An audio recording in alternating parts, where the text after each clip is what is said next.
And then we'll move on to Rex, right? Yeah. And now it's time for the weekly recommendations. All right. I guess I'll start this off. I have two. My first one is That 70s Show. I've just been watching this on Netflix. I almost completed the entire series. Wow. I think I'm on the last season right now. I think we've gone through that in like 2 weeks. That's kind of our replacement for Friends, yeah.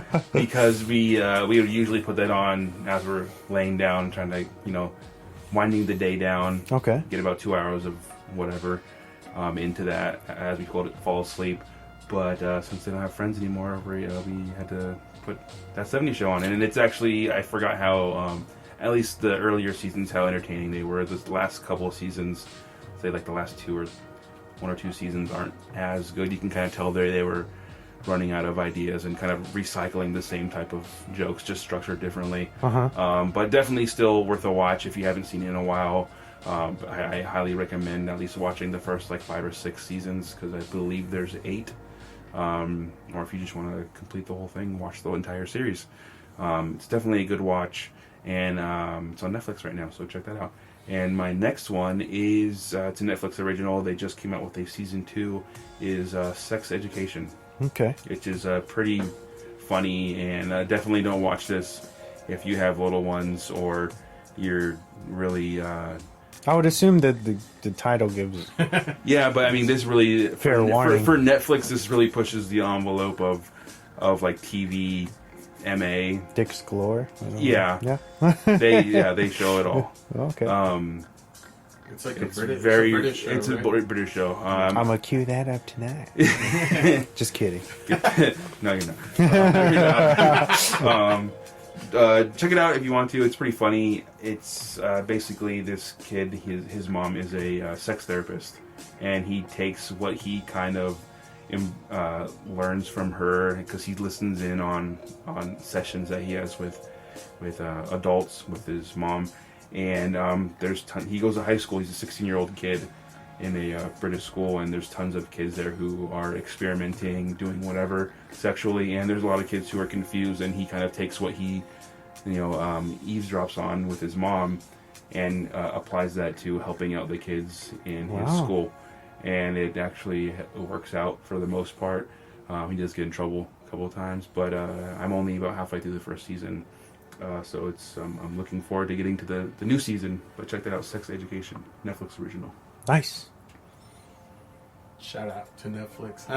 it's the mom is what's her name, Scully from X-Files. So I guess it's my turn. Yeah. So I want to rec Punk, a 4-episode mini documentary on Epix, which touches on the origins of punk music, not only in the United States but also in the UK and abroad. And if you are a fan of music, I definitely, especially of heavy music, I really do recommend watching this documentary on Epix. It's well placed, well organized. It also gives us like how Nirvana kind of came into being, and how punk actually helped Nirvana come into fruition and stuff. And so I would recommend go checking that out. It's streaming, and you can watch it on Epix on demand. And I know they're showing it all the time, so go check that out. Another one, which is like an old favorite that I haven't seen maybe since I was like 12, and I used to watch this all the time when I was like 7, is Tiny Toons Summer Vacation, which is streaming on Hulu. So if you guys want to have a nostalgia trip and how the 90s were back in the day, and I know a lot of people remember Tiny Toons from being on Fox all the time and stuff, and their original run. So I would recommend go rewatch. And Tiny Toons are on Hulu too. So go rewatch that and feel a little nostalgia and how sometimes stupid we were back in the day. But it's all good. But those are my 2 recs. Nice. Nice. So, I have 2 Nice. All right. as well. The Outsider on HBO. Nice. Oh, I wanted to watch that, so it's good. Yeah, Jason Bateman. yes. Killer. He directed the first 2 episodes. Nice. While starring in it. Yeah. And they are incredible. We've got the 3. We're on week 3 Okay. right now. 3rd episode coming out. Yeah. No, it's out. It's out now. Okay. So we're going to... this Sunday, I think it opens every Sunday, will be the 4th. Okay. Nice. Is it be the 10-parter? I think so. Is it a miniseries? Yes. Okay. Pretty sure. Pretty Well, sure. I Just know- like Sharp Objects. Yeah. And There's not enough. Watchmen. yeah. Watchmen's a miniseries. Oh, that's a little bit of news we didn't talk about. Yeah. What? Oh. That HBO had, or Damon Lindelof said that, or I think, was it HBO or him? Or they both kind of Both. said it? Both said that they weren't going to do Watchmen. They're not pursuing a season second 2. season. Good. Because you can't top it. Yeah. He said he has no plans in coming back at all. And they told the story they wanted to tell, Yeah. and they cap it off, and Perfectly. you know, and it's perfect ending. no way, and no one is gonna touch that. You know what I mean? Like besides him, if he wanted to try, but I mean, I think they're holding the door open for him. Like, hey, if you want to, the door's never locked for you. You know, if you want to come back and do this, if he has a inspiration or something, idea, yeah. But I think they should leave it there, bro. It's a good way to cop it off, and it's like a cliffhanger, so it's like you don't know. It leaves it up to the viewer's Yeah. imagination. Yeah. to No what- spoilers. It's Yeah. still pretty fresh, Yeah. you know. But anyway, getting back to Outsider real quick. I wrote, it was gritty, exciting, and a beautiful miniseries to start off the new year. It's based on the novel by Stephen King. The story follows a man who has been linked to 2 different places at once. Yeah, Streaming now on HBO. that trailer hooked me the first time I saw it, and I was like, Yeah. oh my god! I think Jason Bateman he's such a great. He's got range. Yes, for sure, yeah. his serious roles are great. And his comedic roles are obviously great. Yeah. They're amazing. Mhm. But when he gets serious, I didn't realize how good he was at serious acting for those roles until the Ozark series Oh, yeah, that's on yeah. on Netflix. Definitely. And that's getting a season 3. So. It is. All right, so The Outsider on HBO, and then Yeah. I'm going to flip it, do an unorthodox recommendation right now. I wanted to talk about Mac Miller's new record, Circles. Musical recommendation. Yeah, Nice. which we don't do too often. So, Yeah. I've been having this record on repeat, and it's brilliant. Yeah. You know, I guess when he passed away, he was deep into the process of this next album, and of course it was unfinished. So his parents and all this, friends and his studio partners got together, and they put like strings and added all these elements to kind of finish it up for him. And the end result is it's an incredible follow-up to Swimming, which was perfect. You know what I mean? It's like a counterpart. It's exactly what I would have wanted, from a follow-up. And I had no idea that this was going to be coming out, so it was like a little treat, Yeah. Like, oh shit, post-mortem. Yeah. We're still getting So crazy. really incredible stuff from him. So check that out if you haven't already. It's called Circles. Brilliant music Yeah. right here. 5, 4, 3, 2, 1. And now for the movie focus of the week. Shout out to Emma. Yeah. All right, so our main focus finally. Yes. We're talking about Whiplash. As I said at the top of the show, it's rated R. It's from 2014. It runs at a smooth 1 hour and 47 minutes, and it's got a great, well-deserved 93 on Rotten. Yes. The film stars Miles Teller, J.K. Simmons, Paul Reiser, Melissa Benoist, and Austin Stewell. It was written and directed by Damien Chazelle, who did his First Man, La La Land. For the synopsis I wrote, we meet Andrew Neiman, a young talented jazz drummer attending the Schaefer Conservatory in New York City. As he grabs the attention of praised conductor Terrence Fletcher and is invited to join his studio band, things soon turn sour as Andrew starts to wonder if he really wants to be a professional musician.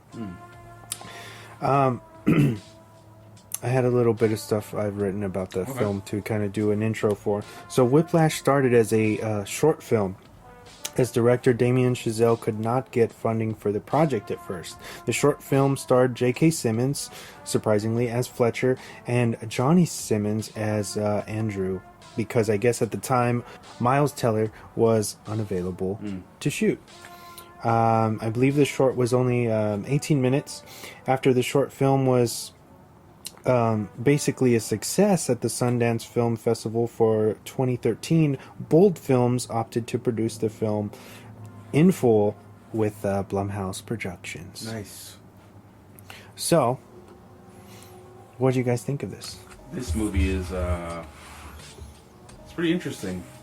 I mean, I don't have any type of background in music, but I have dealt with authority figures, or teachers or coaches in football who do expect that type of perfection out of their students or athletes or musicians. But I can only compare that to my high school stuff in football, and I understand the stress and kind of mental abuse that you can take when you're dealing with someone who's demanding perfection, and it's intense. This the stuff that Miles Teller's character goes through is it's heavy.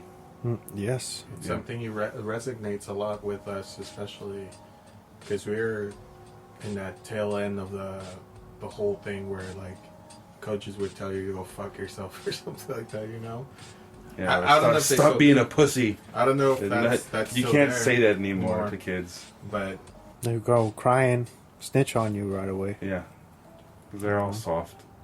It's true, and they even touch on that in this film. They say,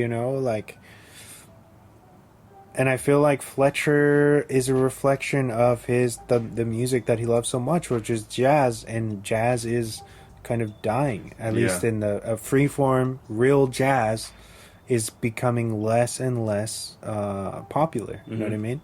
And it's like slowly fading away, and I feel like a lot of that is like him wanting them to be perfection is because it's like I think he recognizes as a teacher that these kids are coming fewer and fewer, you know what I mean? Yeah. So it's like I don't want to basically rob the world of the next big name, in jazz. because maybe the next one, the one after this guy won't come. Yeah. You know what I mean? Because everybody's just giving up. And that's why there's so few of like those like jazz clubs and like little bars. Yeah. That are kind of dying off now. And even the small. jazz, the popular jazz now is kind of like this like elevator cookie or cutter music. Office music that you hear in the lobby. That's not jazz like as No. like real. like real jazz, Yeah. like legit jazz, like jazz used to hear. So But since this is my focus, I want to say I picked this movie because it's one of the best films about music I think that I've ever witnessed. I was able to go see it. It had a soft opening only, I think, because it's a super indie film. And when I watched it, it was one of those rare films that really moved me inside. You know what I mean? Especially because I love music. Like movies and music are like what makes me at my core, you know what I mean? Like that is my fucking life or whatever. So this movie means a lot to me, and when I heard that Neil Peart passed away, I thought because he was such a monumental drummer that it would be fitting to kind of honor his memory and talk about this film, because it's so... I feel like this movie is still, even though it won a bunch of awards and it kind of got its due, it's still well overlooked. Yeah, you know a what lot I of mean? people, I think if you brought this up to somebody and said, have you seen Whiplash? They'd be like, no, what is that? What's Whiplash? Like a fighting movie? Yeah, yeah. I know during the week I was telling people that we're reviewing this, and I remember telling you, but I didn't tell James, like I saw this movie. I saw, not this movie, but I saw the trailer of it in the movie theater, and I was like, oh my god, I need to go see this. But then totally forgot about it because, life happens and stuff. And So watching this, I was like, oh, I remember telling you, I was like,